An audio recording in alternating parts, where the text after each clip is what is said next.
Supplements. Is it really necessary? ज्यान बनाउनलाई के यो खानै पर्छ त? Which supplements are enough for anyone जो supplements लिन खोज्दै हुनुहुन्छ? Which are backed by science as well.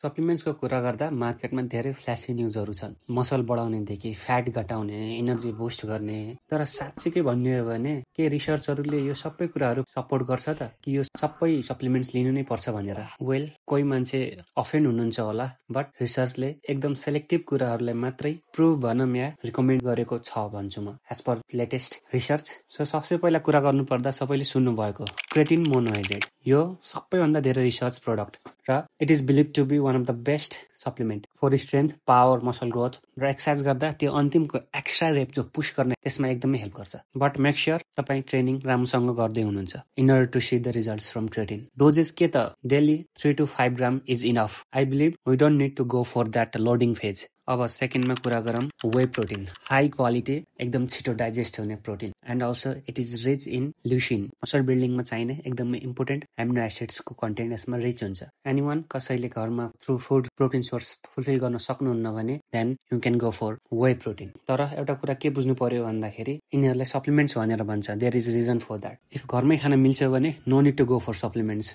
I mean don't replace your meal with supplement. र रिजल्ट चाहिँ आउने भनेको तपाईँको कन्सिस्टेन्ट ट्रेनिङ र एउटा गुड डाइटले हो, सप्लिमेन्ट इन्क्लुड गर्नाले होइन, यो बुझ्नु पर्यो। अब थर्डमा कुरा गरौँ क्याफिन। लङ टर्ममा होइन, एकदम सर्ट क्विक एक्सर्साइज गर्दाखेरि तपाईँको क्याफिनले तपाईँको पर्फर्मेन्स इम्प्रुभमेन्ट, यस पर्फर्मेन्स इम्प्रुभ गरिदिन सक्छ, फोकस इम्प्रुभ गरिदिन सक्छ, अभियसली इन्डोरेन्समा पनि बुस्ट दिन सक्छ। बट यसको नेगेटिभ इम्प्याक्ट चाहिँ के त भन्दाखेरि कसैको स्लिपमा डिस्टर्बेन्स आउन सक्छ, कसैलाई एन्जाइटी पनि हुनसक्छ। There are reports. ओके, यसको डोजेस कति त caffeine 3 to 6 mg per KG body weight. Okay, अब यसमा धेरै डिप डाइभ नगर्दै let's go for last one and it is interesting किन भन्दैछु भन्दाखेरि इट्स नट जो हामीले बाहिर किन्छौँ, एक्चुअली यो यस्तो कुरा जो हामीले नेचुरल सोर्स अफ फुडबाटै खान सकिन्छ। इन सर्ट भन्नुपर्दा फोर्थ पोइन्टमा अल दोज डाइट्री सोर्सेस जो चाहिँ नाइट्रेट रिच छन्, for example simple beetroot, spinach र अरू ग्रिन भेजिटेबल्सहरू, यिनीहरूमा गुड एमाउन्ट अफ नाइट्रेट हुन्छ नै। के को लागि त भन्दाखेरि अभियसली ब्लड फ्लो इम्प्रुभ गर्ने भयो, पम्प पनि राम्रो देखिन्छ।